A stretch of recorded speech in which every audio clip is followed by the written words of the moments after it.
I'm thankful for being introduced to TRE after the crash, where I had come to an understanding that I'm operating with safety-seeking patterns that are provided to me by myself and my external world as a child, Right. and they're not necessarily healthy for me, however functional they are in my adult life.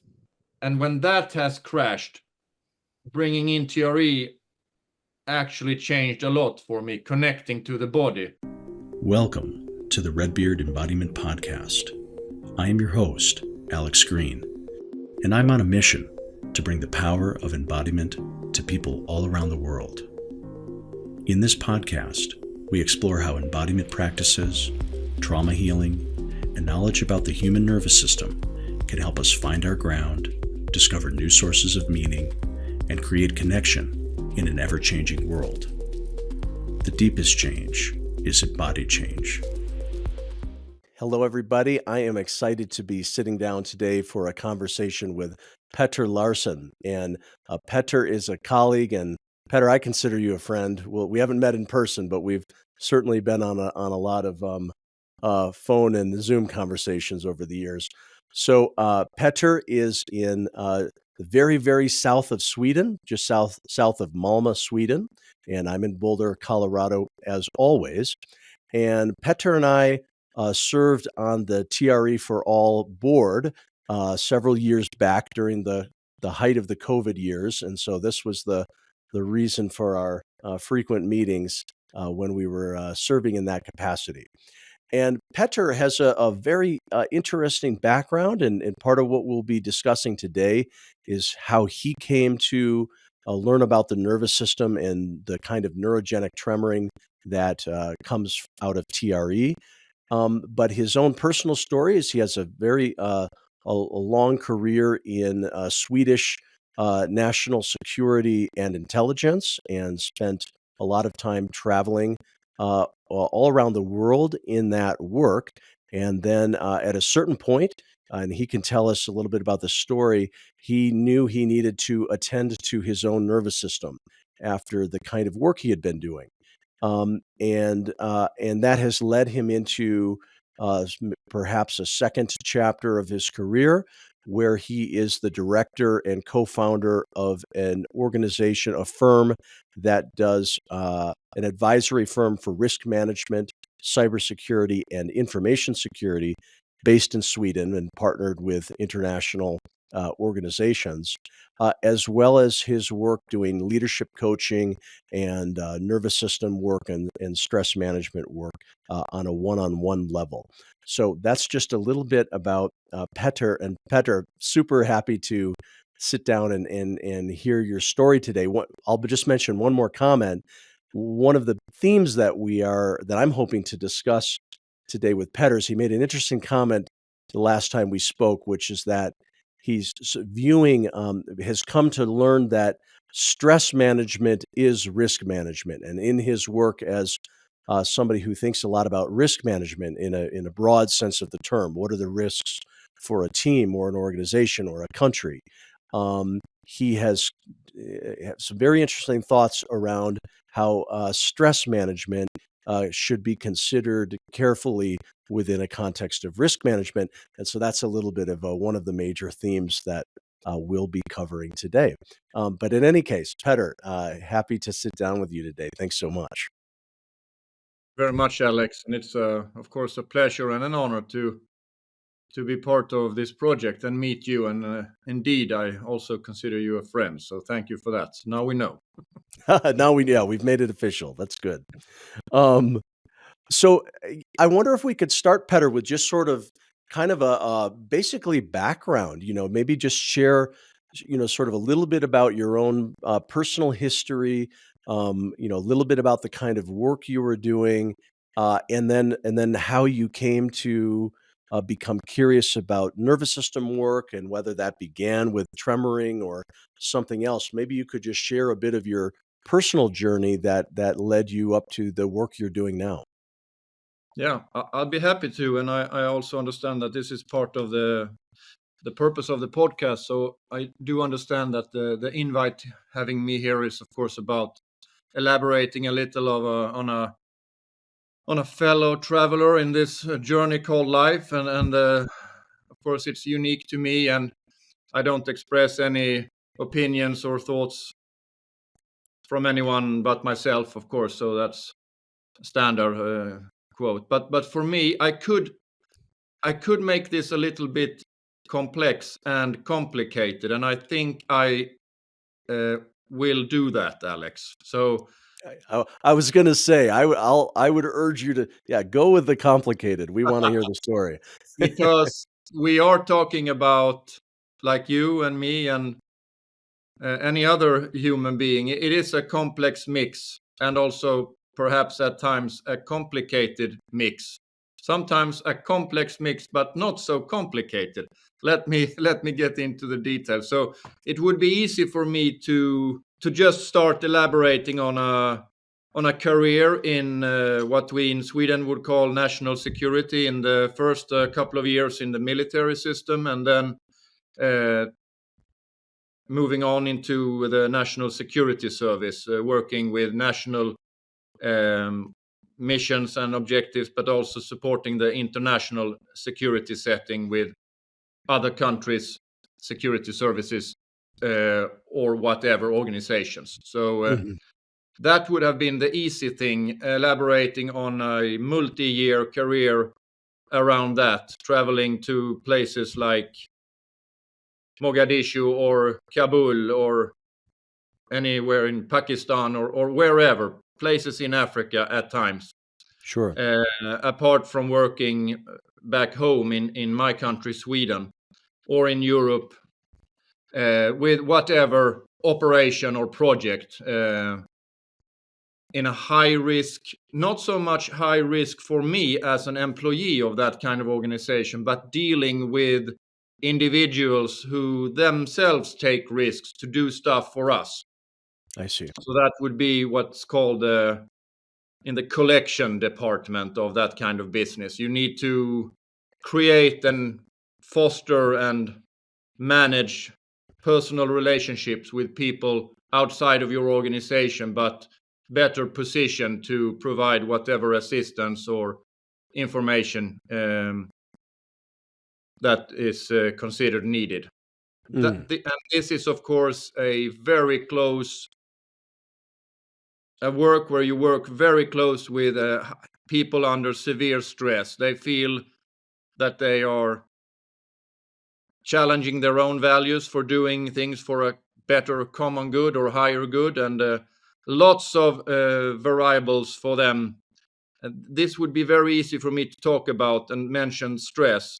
However, if we focus on this individual's journey, it's, I think, even more interesting. How did you end up in that work, and what did that do to you? Because, and you have to stop me if I'm getting too complex there, Alex. So no, I already like where it's going. Please proceed. Because there is a Petter version 1 no longer around, and there is a Petter version 2 perhaps sitting here now. I don't know if I'm going into version 3. Who knows? but anyhow, I was mostly brought up by my mother. Parents divorced around a sensitive age, I think close to 4 years old.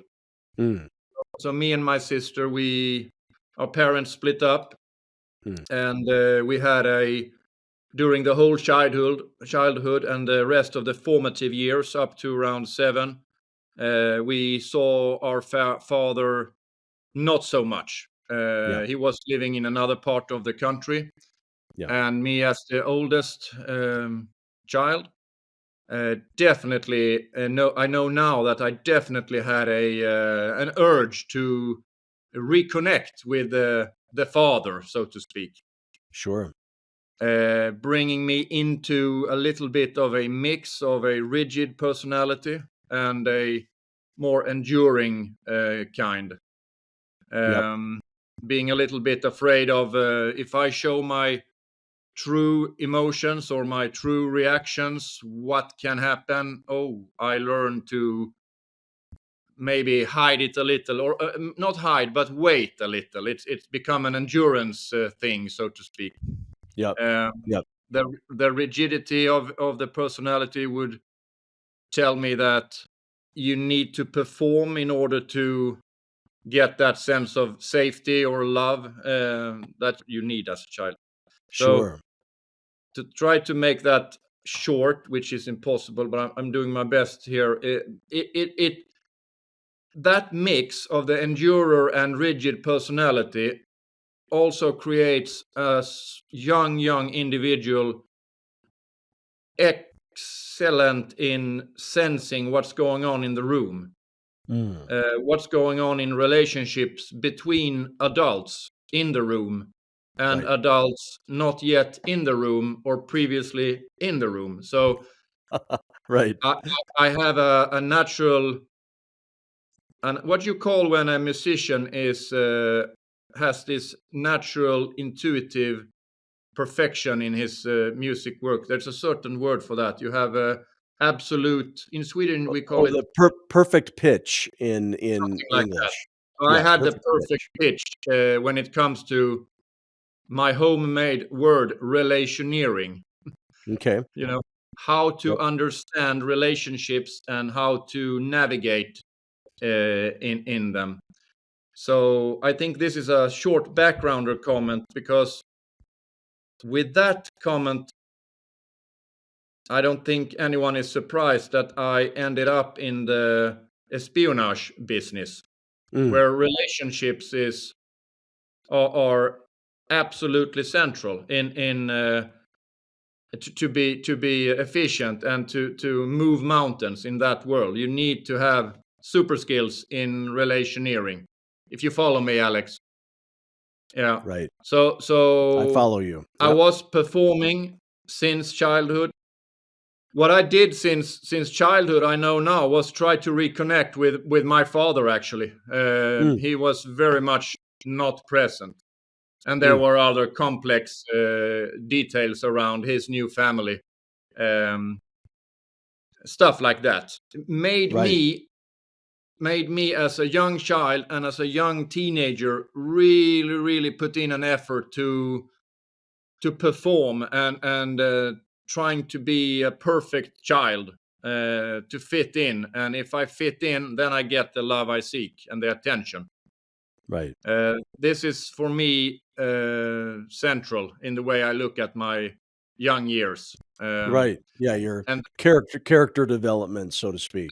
yeah, and Yeah. then it's also very central for me when I look back and try to understand what the hell happened as I, in my sub 40s, pretty close to 40, just absolutely crashed as a human being from a somatic perspective, from the body.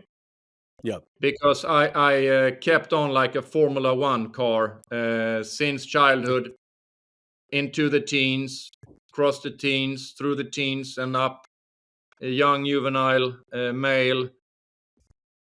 I would say when I look at the resume, there is nothing in that resume where I feel that I am, hard to say, but I'm not proud of it particularly. Even it's a inhuman resume. It looks like I've had 3 jobs, 3 careers. It's massive, the amount of pressure I put on myself to try to get that attention or try to fit in. So it's, what I'm saying is, a very dysfunctional safety and love-seeking pattern. Okay. But the carrier, this human being, was completely unaware that this was going on. So I stormed into my 20s, into my 30s, and come to the end of the 30s. Stuff started to happen. I didn't realize that if I came from having changed aircrafts in Istanbul at some trip, and my colleagues flew back to Stockholm where they lived, and I was going to fly to the nearest airport for where I lived was Copenhagen, taking the train 20 minutes across the strait into Sweden. I didn't necessarily go home that night, it might end up that I went out for some working meetings. So very unhealthy from a stress management perspective behavior. Yeah. And I know one Thursday when I arrived at home to my at the time wife, the mother of my children. I have two children. I told her, hey, I lost my eyesight on one of my eyes. I can't see anything, but I was too tense and too, on red, as I say, to even realize that this was a serious. This was actually an issue. Right, so for me, it's just, okay, malfunction in the eyes is a problem, need to sleep. I went to sleep, and the other day it was gone. And a couple of days later, I mentioned this to my mother, actually. Hey, you know what? My eye didn't really work the other night. And wise as she is, she immediately sent me to the ER, of course, where they took care of this. Of course, they wanted to know if there was a bleeding or anything like that in the brain or something more serious, which it was not. So not even with that kind of events, this guy realized that there's something wrong in the way you live your life. I kept on for a few years. I guess I now know that I only increased in intensity. And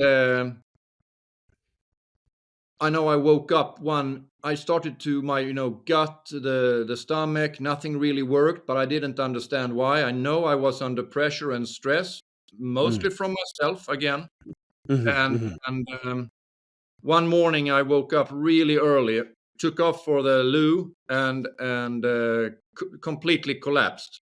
I just felt a super sensation in my lower back. And it, I recall I had this thought, hey, what's going on in my lower back? And I reached with my hand, and then I just had this sensation that something was going straight up my spine. And then it was lights out for me. And unfortunately, I fell quite hard. So that made the consequence of, it was blood everywhere, and like a toilet, bathroom floor. You don't need much blood it looks like a horror movie. Right. Anyway, the sound of me landing on that floor had intuitively woke up my, at that time, wife, even if she was sleeping a couple of rooms away. So she described it like something just woke her up. And she immediately had a head to the toilet and charged the door to find me there. And then a very serious chapter in her and my life initiated, where she and the children believed I was perhaps not alive anymore, and it was a real traumatic event for us. And our two boys, they woke up one by one, and entering this scene, and there was ambulance and stuff. I woke up pretty soon, so it was not. We experienced this situation much more severe than it really were. I see. So I was taken to the hospital, and they did all their checks and examinations, and I was informed that we cannot find anything with you. There's nothing wrong. We don't even really see that this is only my memories, so the exactness of it all, who knows? Memories often fail you.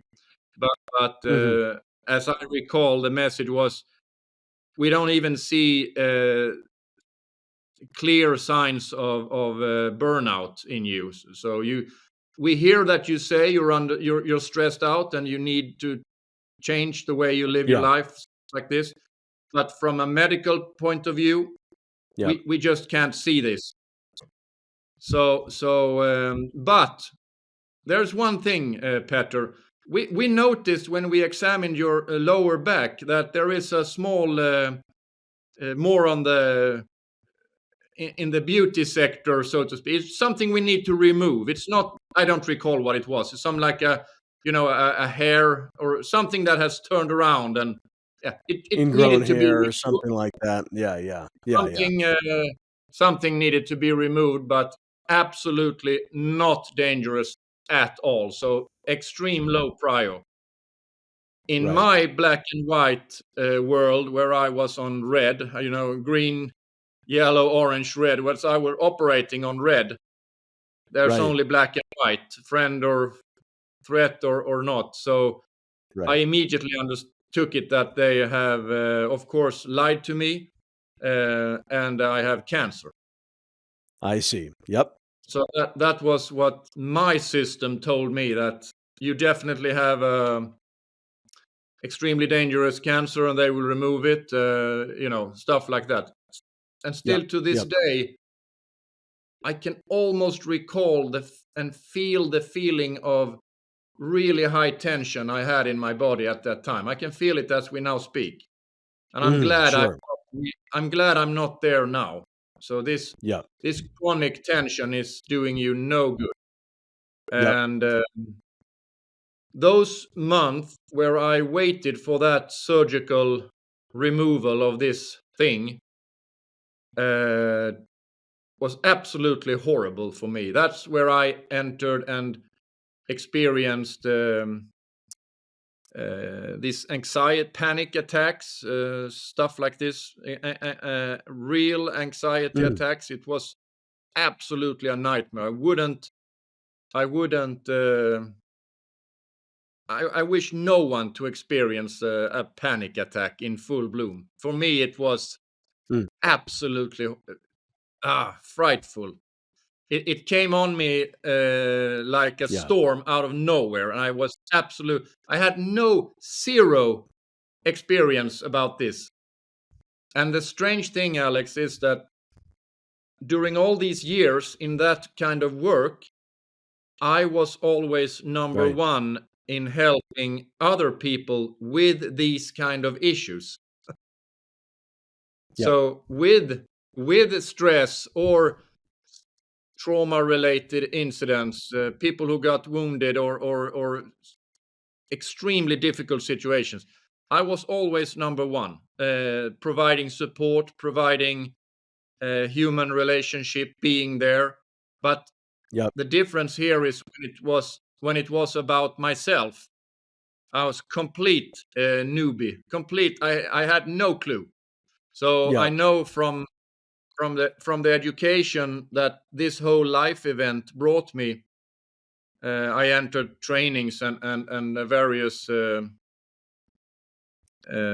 situations where I've come to learn a lot about myself. And one of the therapists told me that, you know what, there's a very simple 4-level model that is good to bring with you. For you regular listeners to the podcast, you know that about half of these episodes focus on TRE, tension and trauma releasing exercises. And I wanted to make sure that you know about the Redbeard TRE certification program, our educational platform to certify others.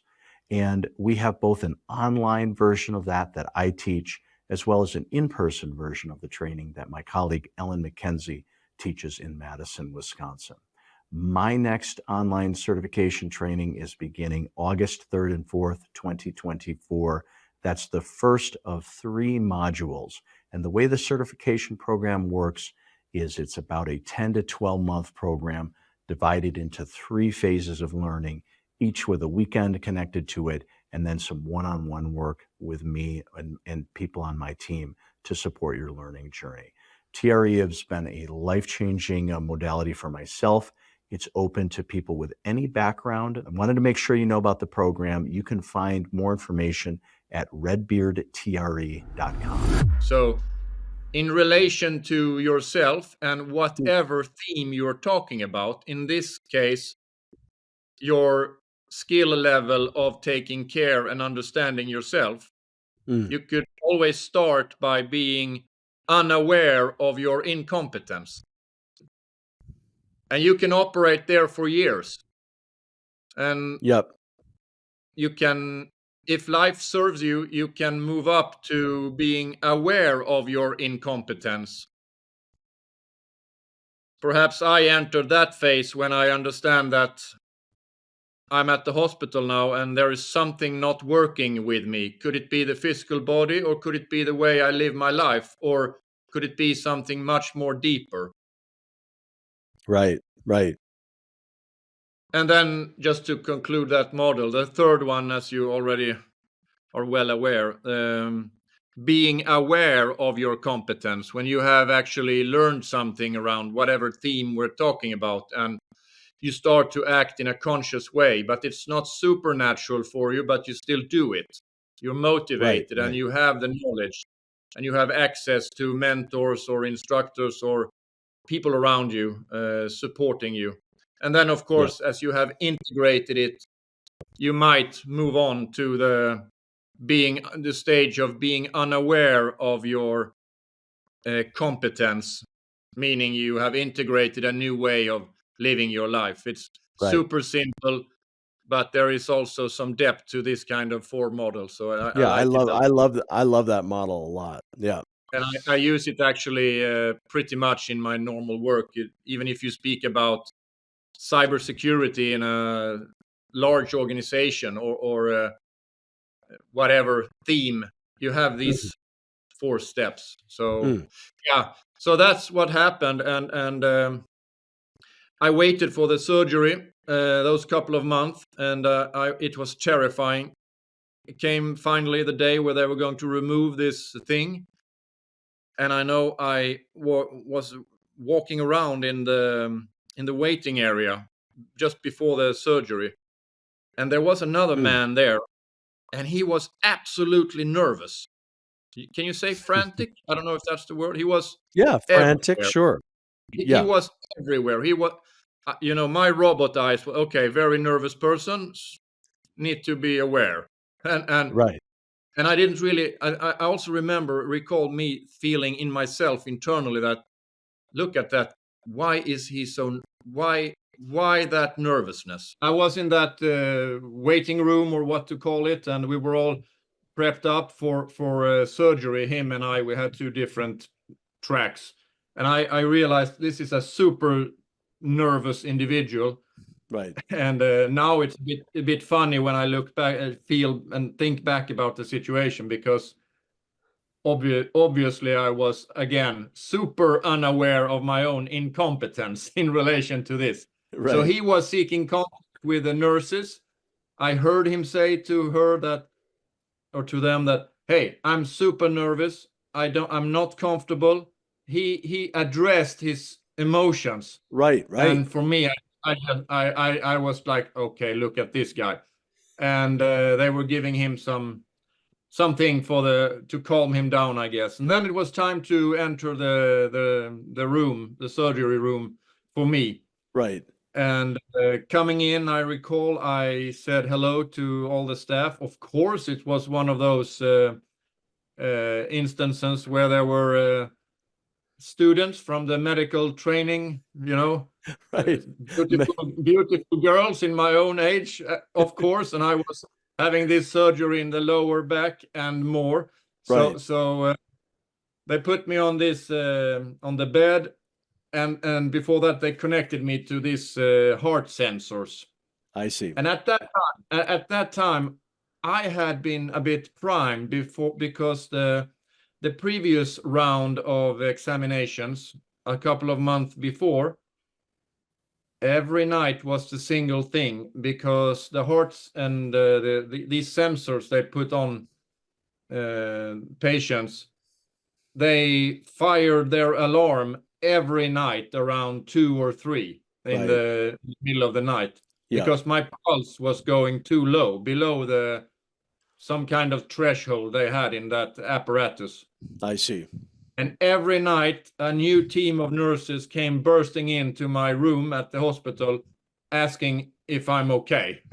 And that sort of primed me that these damn sensors, they are no good for me. Right. Now we're back in the story. So they connected me with the sensors, and I got that same sensation from the lower back. like that I had in the toilet, in the beginning. Yeah. And I recall I had an opportunity to just seek eye contact with one of the nurses. And I remember I told her, hey, nurse, now you can, stand by because I'm passing out or something like that. And then it was black again. Wow. And then I do not recall anything until I woke up outside of the surgery, and another 10 or 14 days of examinations just restarted the whole thing again. I see. And the same results. We do not see any clinical signs of you being, there's no problem. You mentioned stress again. Might be, have a look at your life, and this kind of non-holistic way of looking at it. They checked my brain, they checked my lungs, my heart. No vital organs, no problem at all. Right. They did, however, on the recommendation of one of the nurses, actually, who had, for some reason, worked at another hospital where some kind of stress experienced doctor had been working. So he or she, I can't recall, has been experienced by something called a tilt test, where you strap the patient. Are you aware of a tilt test? No. You strap the patients to a tiltable bed like this. So you put the patient here, you strap him on with some belts. Yep. And then quite suddenly you are being raised like this to a standing position. Okay. You're not raising yourself, so the bed is actually going from lying to standing. I see. And what happens is that's pretty much a buffer overflow of the whole system, of the nervous system and the balance and everything. Sure. So what it basically does is it provokes the nervous system. Yep. And what happened with me when my system was provoked, being on a chronical high level, it immediately went into any of the fight, flight, or faint or freeze system responses, so to speak. So after I was raised, immediately I just passed out again. So I see. Interesting. Yeah. That was pretty interesting. And at that time, they told me that now we know what your problem is. You have what we call a sudden faintness syndrome. Okay. So and the way we know about it is that you have been born with it. It's a syndrome that we don't know too much about. Right. So our understanding is that patients who are diagnosed with this, it's something they have it's been activating now for some reason, but you have it since birth. Yep. It's like a condition or what to call it. And I said to this doctor, and he said, you're very welcome. We will invite you to a special school, a special course and training for people suffering from this syndrome. Yeah. Sudden faintness syndrome. So you are hereby invited to a course and to learn how to live with the fact that you can, whenever, wherever, just faint. Right. And to me, this did not resonate at all. There was nothing intuitive in me. I did not bond with that kind of, it didn't feel right at all. Yeah. But Yeah. I was super grateful for the tilt test. Right.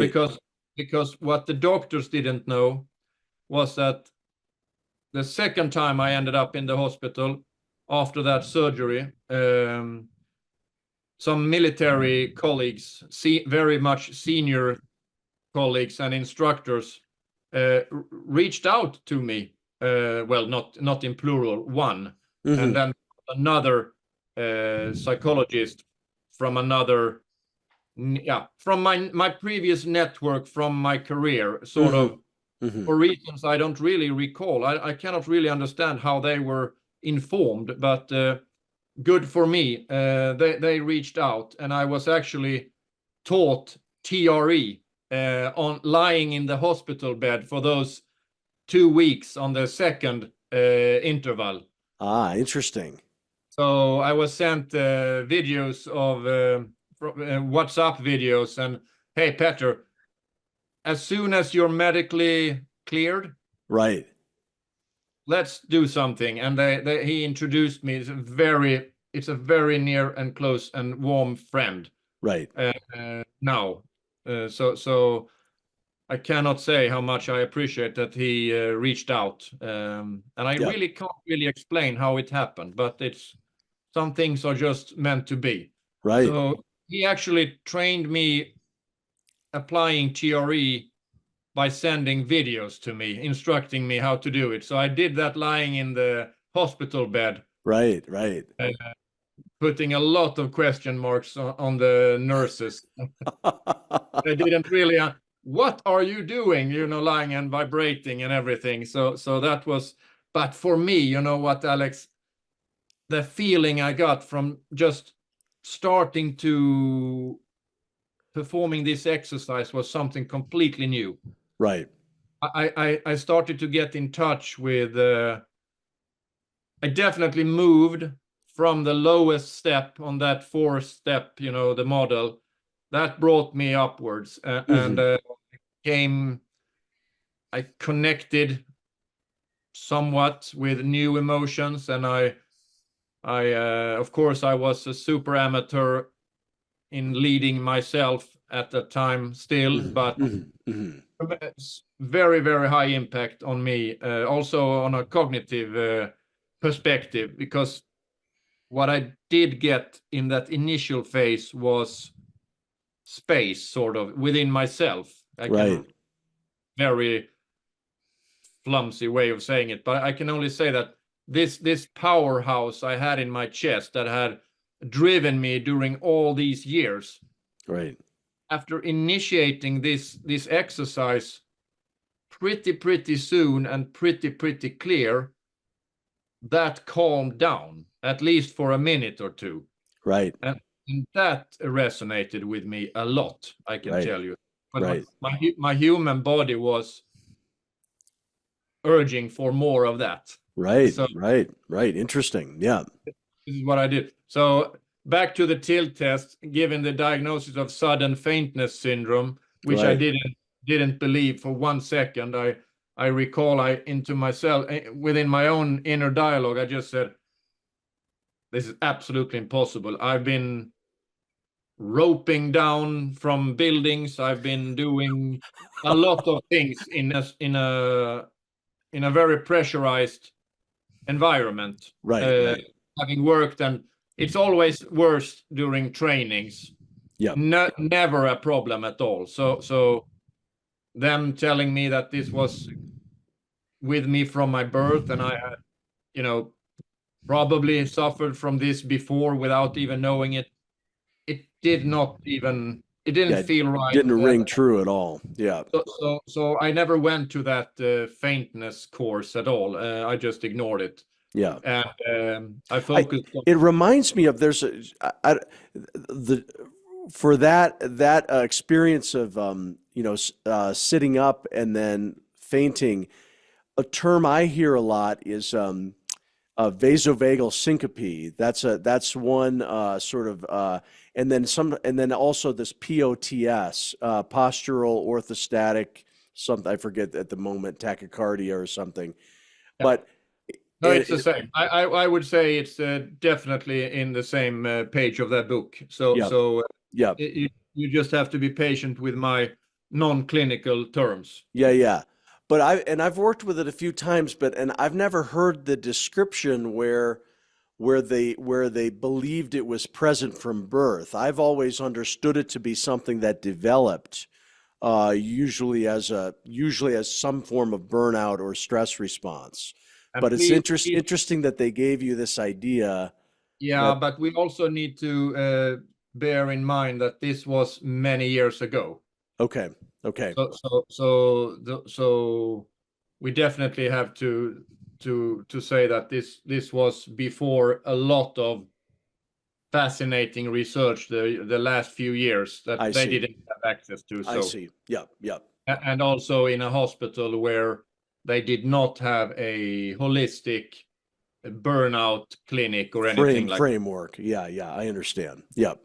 they only went for the absolute vital part, brain, lung, heart, and Yep. killers.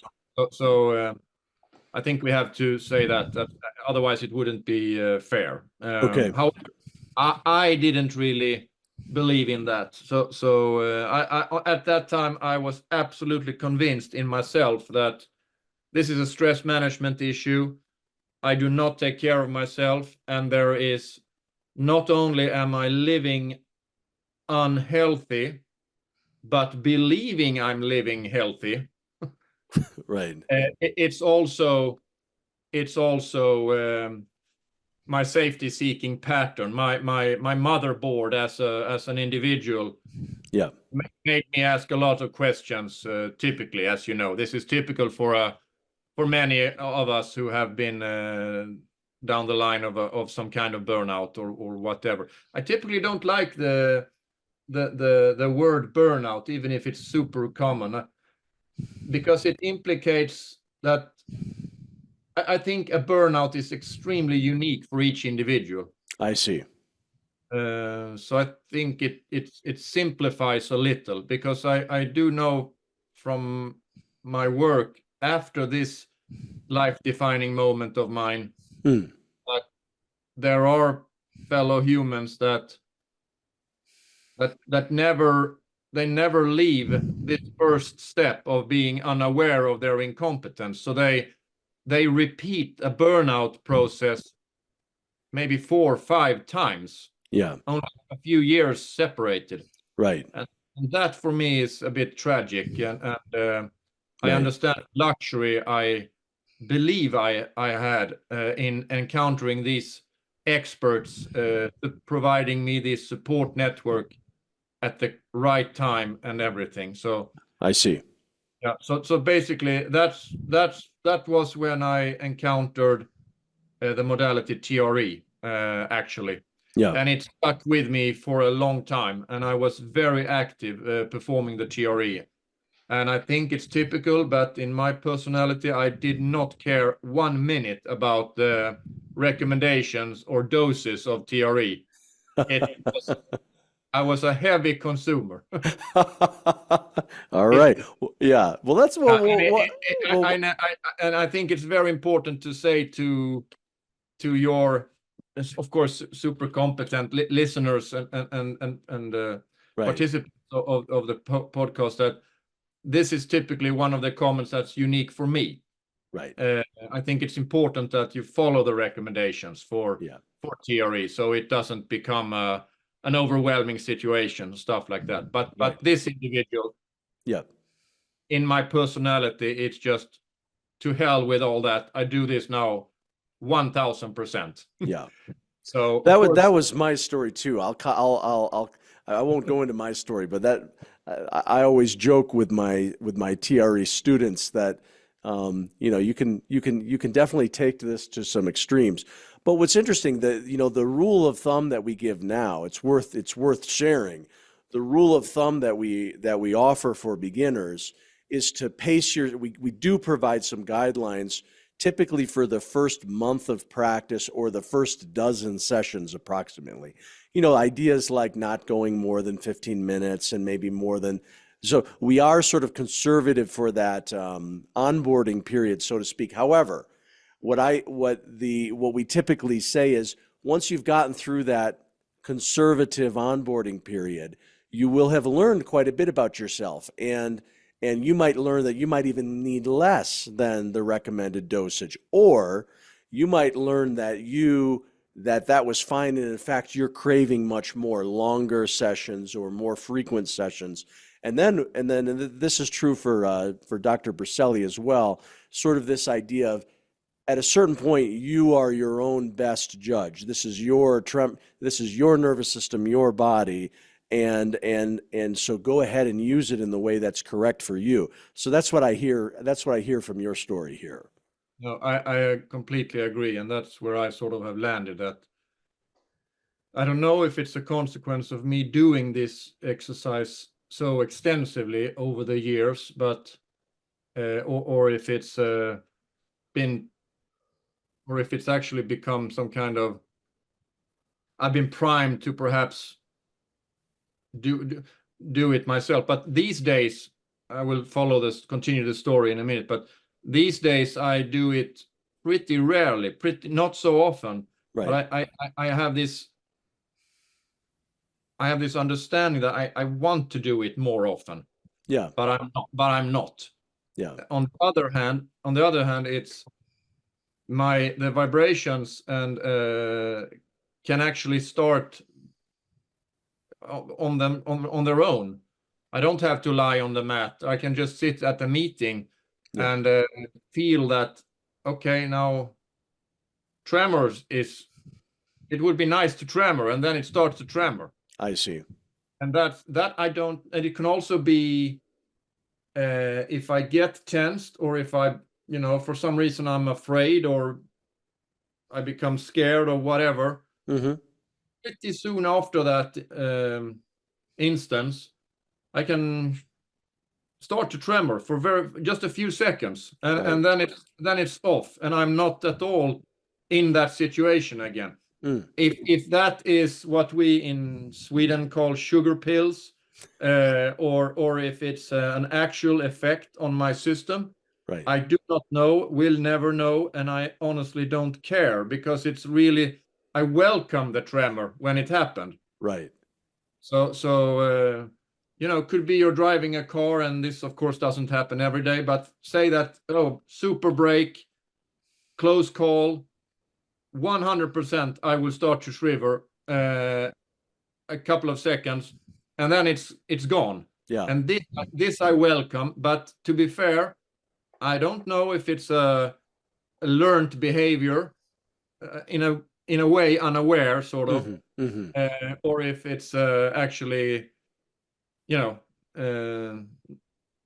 super spontaneous. And I don't know. Have you any idea about this? I use that same example with driving all the time. That's what I tell a lot when I share with my students. I say, it's not once you know how to tremor, it's common that it might show up in spontaneous ways more frequently. Like as you say, in a meeting. But the example I always give is the one that you just gave, which is that now. And this is especially true if I'm kind of regular with my practice, like, tremoring once per week or more than that even. I'm like you. I'm a bit variable in my own practice these days. I kind of know when I need it, but doesn't mean I always do it when I need it, but I can tell when I need it. But the more active I've been, the more likely that spontaneously I'm going to have just a few seconds. And the example I always give is the same one. You're driving and something kind of happens and you just organically do a little shake. And my own interpretation, I mean, you're right. I don't know if that's a learned or response at some level, but I don't believe that personally. I believe that it's a natural impulse that is more likely to happen when we've in a sense reminded ourselves that tremor response is not so far from the surface, so to speak. So that's my thoughts on it. Yeah, I like to go to that sort of thought space too, and that's my chosen interpretation, but I'm not sure, but I want it to be like that. So yeah. So, and then at times after these years, with these life-defining moments, as I call them, integrating TRE, or at least performing it massively. Now I have the feeling that I think I can say it's integrated into my way of life, but still on occasion I enter periods of time, month, where I get super stressed and I get this feeling again coming, in the chest. Yep. But these days I recognize it. Now I know, hello, dear friend, here you are again. This, almost like this Iron Man power cell in the chest. Right. And this, I used to call it to my close, my wife, that I have something like a nuclear power plant in my chest. That with that I can move mountains. Yeah. I had this super belief that I could really push through whatever, Right. like the hero personality sort of. I can Yeah. take on a lot of challenges and I will just keep on pushing. Yeah. Yeah. But now, being another version of myself, I know that that power cell is nothing but, you know, anxiety and worry and fear, and not so, it's not negative, but it's definitely not constructive. So TRE helped me, of course, in together with therapy, Yeah. but I would say from a bodily perspective, mainly TRE actually Yeah. provided me with an understanding of how my body should feel when I am in a calm state. I see. And I do not believe I felt that before activating the TRE and all these kind of Right. procedures. So for me, Right. that was a completely new and life-changing experience. That how can my body feel when the power cell is turned off? Yeah. Quieted or regulated. Yeah. And that brings me, perhaps it's also, you can notice it on the screen, even speaking about the turning off of that sets me off in a relief. Yeah. I see it. I see it. And that's pretty strong, actually. I kind of like that. And that's the power of TRE, I would say, for at least personalities like me. Right. Right. And I do now, more often than not, of course, there is failure in anything, in every, more often than not, I can detect that, oh, something is turning on again in the chest. Mm. And more often than not, I can, ignite my awareness of what's going on right now. Why are you activating your safety-seeking patterns? Are you trying to perform your way to connection, or are you actually afraid of stating your mind in whatever sensitive topics at work, or what are you fearing? And then sort of slow down, and that's good for me, at least. So yeah. And I actually would say, for me, in my workbook, TRE helped me a lot with exactly this kind of process. Yeah.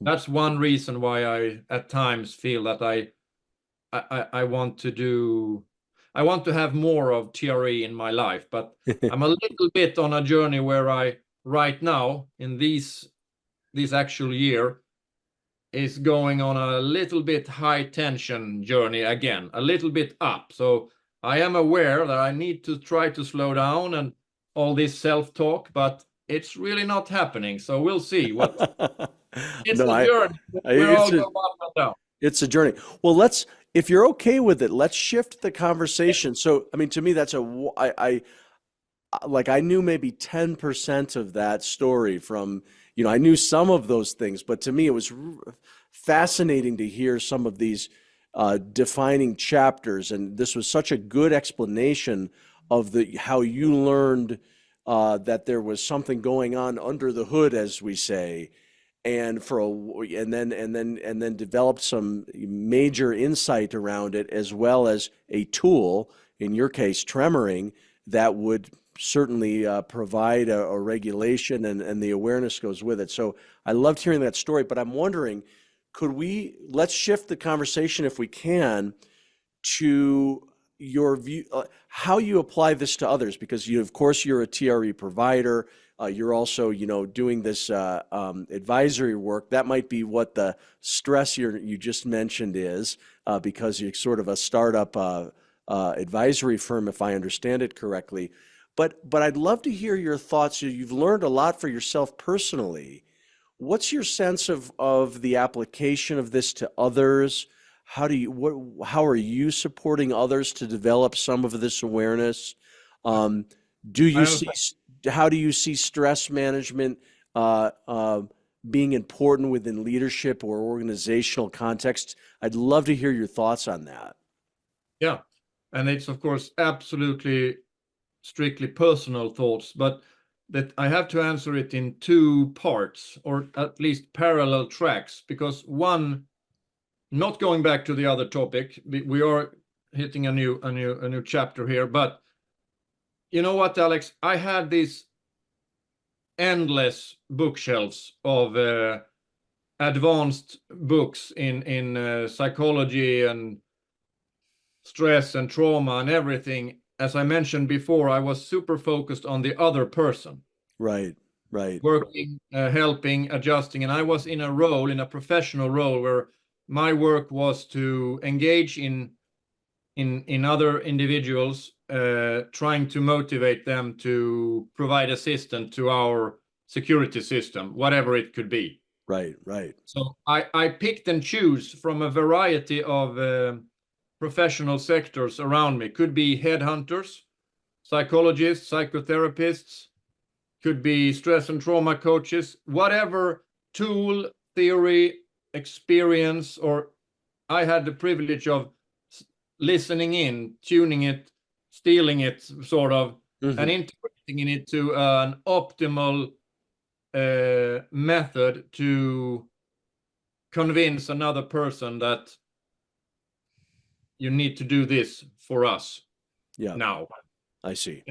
So what was fascinating was that I had access to all this knowledge, but I failed completely to direct it to myself. I see.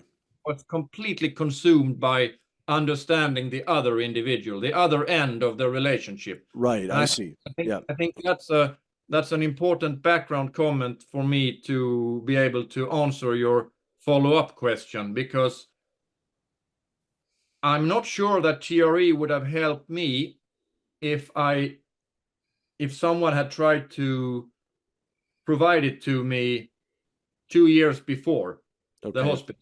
Yep. Yes, I would have, because I wasn't, there were no landing space for anything related to myself. I see. So when answering your question of how do I integrate this now in my practice, so to speak, or in my professional work, yeah,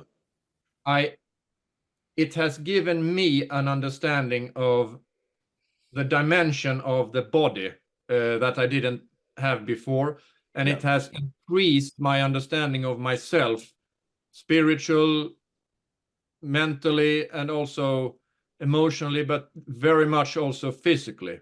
I see. And this is important for me when I, since a number of years, assist. It changed the way I operated, and it changed the way I worked. Right. I believe that some third party would have described Petter as someone who is deeply sensible and has a well tried and tested capability of connecting to people. However, what I know now with this integrated and other modalities, it was absolutely nothing of where I with support have ended up today. Sure. So to try to sum up, the first answer is I'm very careful not to impose or suggest solutions or fix me kind of theories until I'm 100% aware that there is a landing. There is some room. Receptiveness in a way. Yeah, and for me, this is a very important thing. I think, this is an important answer actually when you ask me this question. And I go to more practical detail. If I look at some of the clients I've been given the possibility to assist, you do this more or less every day. I do this on a very passive level, I would say. It's not my main job. Right. But at times, and it happens not so rare, I'm approached and they want to learn TRE and they want help. Yeah. And then, of course, as you and your colleagues and your fellow pod listeners know, every individual is unique. So for me, my first lens is often the safety-seeking pattern lens. What kind of individual am I meeting? Yeah. And so that's my first sort of lens. I come from the Centaur tradition with Dr. Sandy Cotter in Bath, UK, and she's a UK-US psychotherapist. Absolutely wonderful, Sandy Cotter, and her Centaur coming from the Reikan and bioenergetic tradition. So that's where I have my training, so to speak. Yep. But adding TRE to that and the body perspective, I apply and suggest TRE only when I think it can be taken on board. I'm not so. I seldom suggest it by on a chance.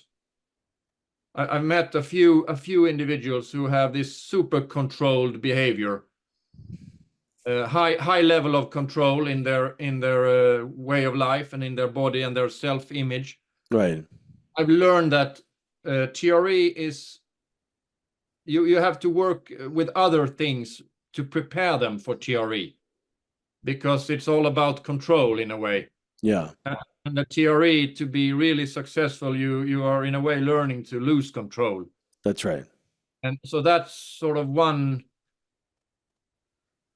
aspect. If it's a highly controlled individual, I perhaps do not introduce TRE just like that. Yeah, as the first thing. Yeah. As the first thing.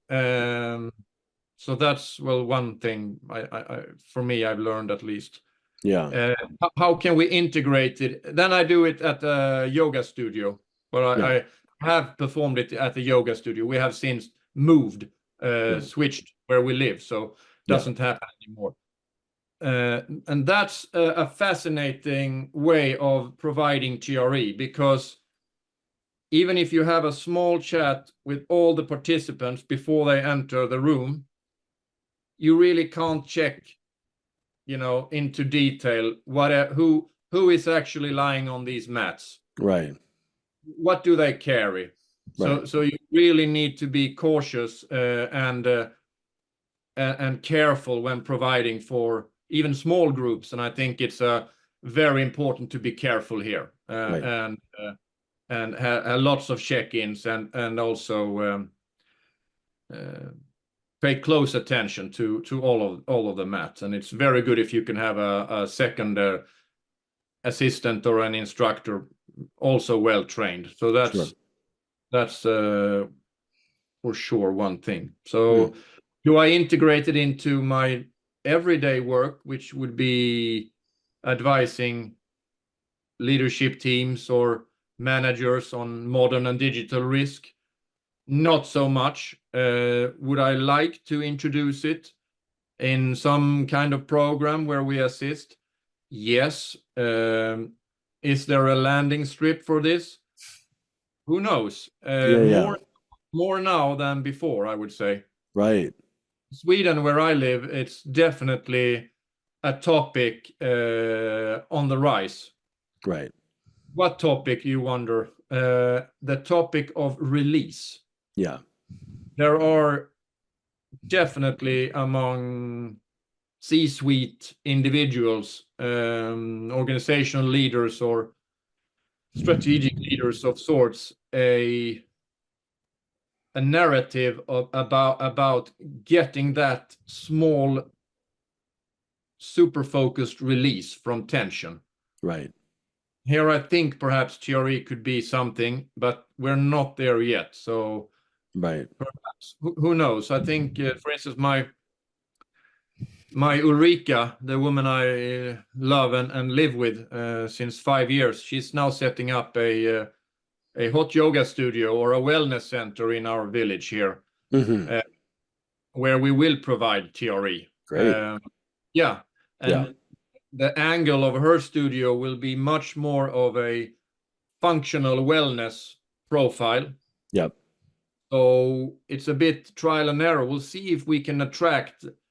the CrossFit community, Right. or any one of those other communities who typically wouldn't encounter TRE if They wouldn't find this, right? So for us, it's an interesting laboratory to see what we can do with Yeah. that. Well, just a quick comment as I think about, the question, is there a landing strip, for organizational settings or things like that? One thought that crosses my mind is something that I've been appreciating in recent years, is in terms of application of TRE, is that we're starting to see more uses where we could look at it either as a response to something, a response to trauma, a response to high stress, a response to burnout, something like that.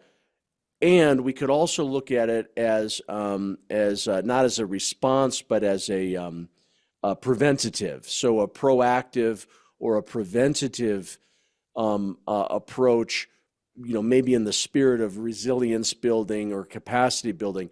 And so I'm starting to, not only for myself, but other providers and trainers, I'm hearing this language used more.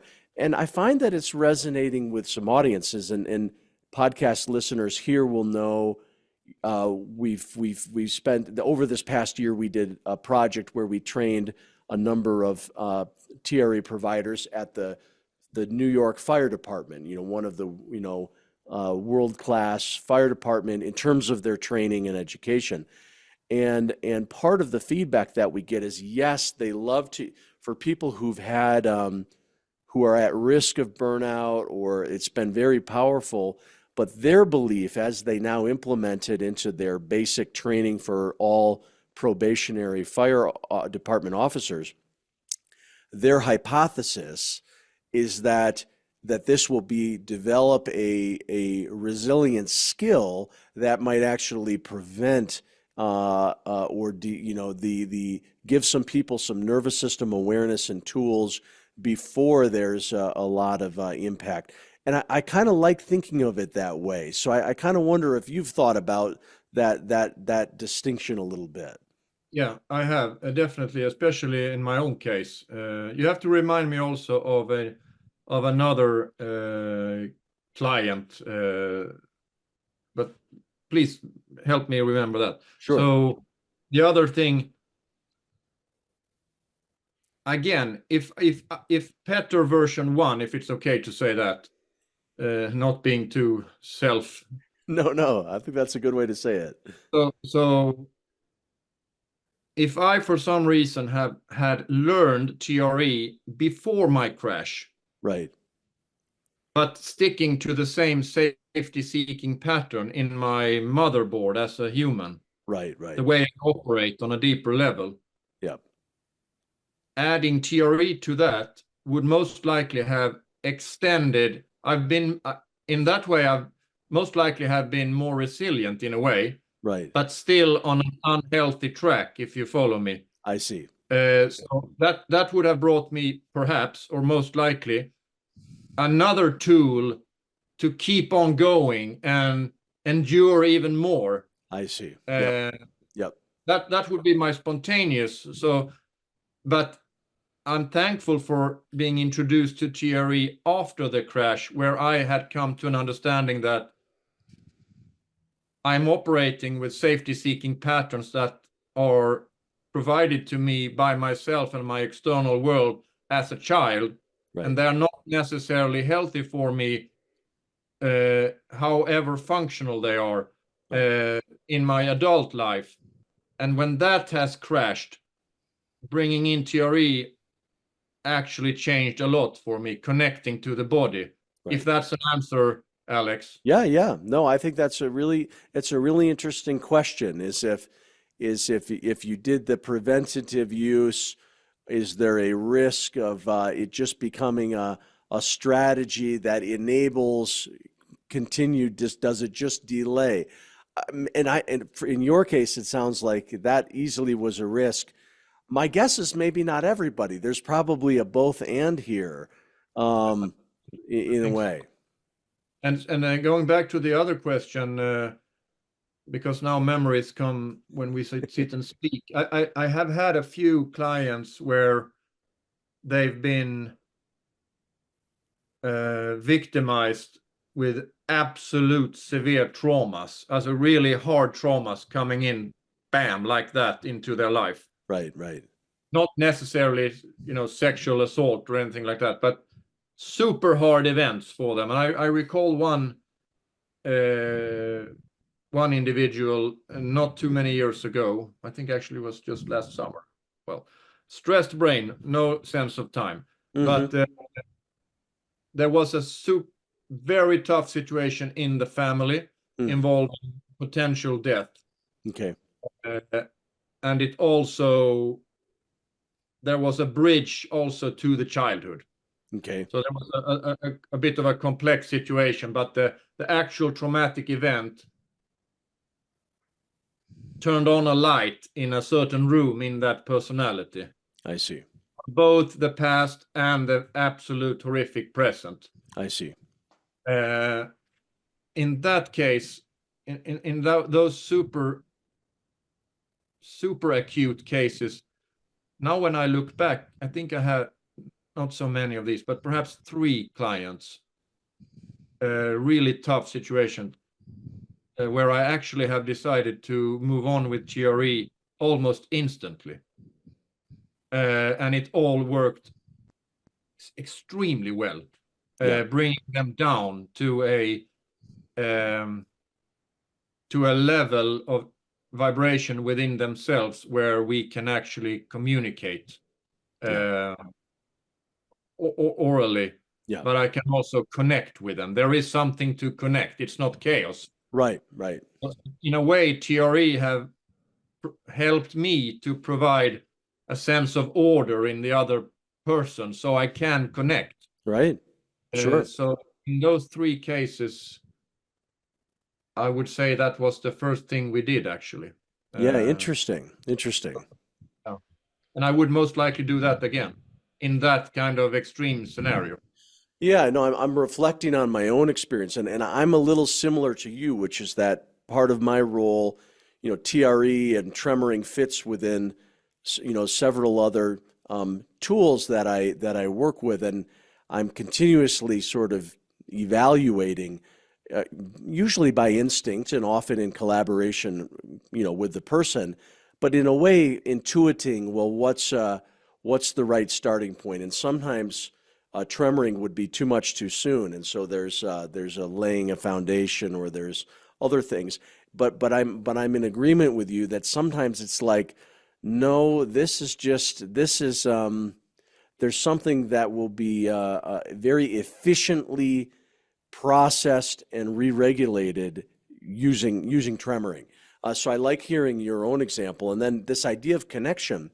A comment, people always ask, well, what do people say when they, what do they say about the experience of tremoring? And I would say, well, people often feel more grounded.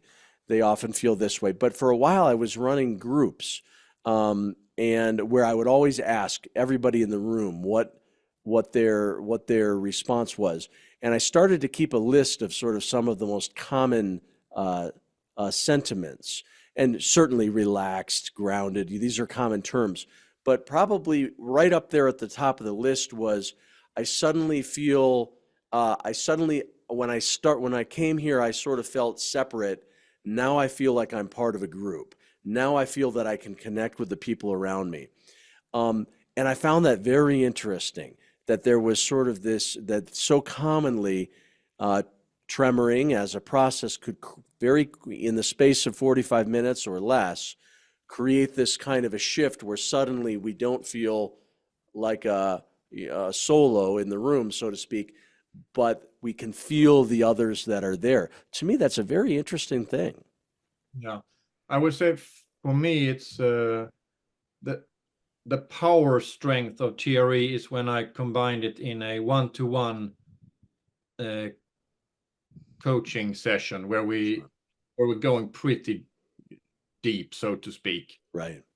That's sort of a that's the TRE provides some superpowers into those kind of sessions. Right. because you really calm the other individual down. You open up in another way. And also, of course, by providing TRE in a correct manner, you also connect in a way, body to body. Right. That's right. Leading the way to deeper conversation. Right. So I really think it's a power tool for those kind of circumstances. Is that for anyone? Is that for every provider? No, of course not. If you're not into this kind of work, definitely not something to even try, but we're all different. Right. Me personally, providing TRE in a yoga classroom with 20 or 12 or whatever mats, super nice, super fun. Yeah. But for me personally, not so. Yeah, I can do it, but it's not really. Right. You prefer the one-on-one. Work. I think that's my personality, where I need to, again, be a little bit aware of why is it like this, Petter, and why do you seek yourself? Why do you find yourself in those deep one-to-ones? Right. So that's, I think every provider needs to find that for themselves. Find that, and also dare to critique themselves and why is it so that I end up in this kind of situations and stuff like that, because we all have these safety seeking patterns, and the more we turn on the awareness on, the better, I think, and it never ends. So yeah. Well, Petter, we could probably go another 45 minutes, but I want to respect our time boundaries. So let's bring things to a close for today. Can I just say one thing? I forgot. Of course you may. It's been sitting here for a few minutes. Right. And I tried to remember it, and now I have. The thing is, one place or sector where I absolutely believe that TRE could do wonders, it's in the universities, in the first what do you call it, semesters. Yeah, I agree. That would be something, if I could wish one thing for TRE or similar modalities to make their way into, what do you call it, freshman years or whatever. Yeah, the first year of university or freshman year of college. Yep. I have some simple dialogue with a few schools. There are traction in this theme. I would I would happy to send out a message to fellow providers and others that schools today, at least in Europe, they are on a journey where they are expected to take more responsibility for the health of their students. Right. That factor integrates into the value of the school. Right. So the timing is good to approach schools and universities and try to get this in place, at least for a test period. I would like to make a let's do it message to all of us. I love that. Wonderful. Well, Petter, thank you so much for joining me for this conversation today. Thank you very much. I really appreciate it. And thank you for your patience, and also with my Swinglish.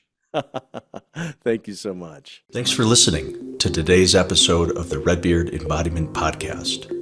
To learn more, visit us at redbeardsomatictherapy.com or send me an email at alex@redbeardsomatictherapy.com. If today's conversation resonated with you, help spread the word by subscribing and sharing with others. Hope to see you next time.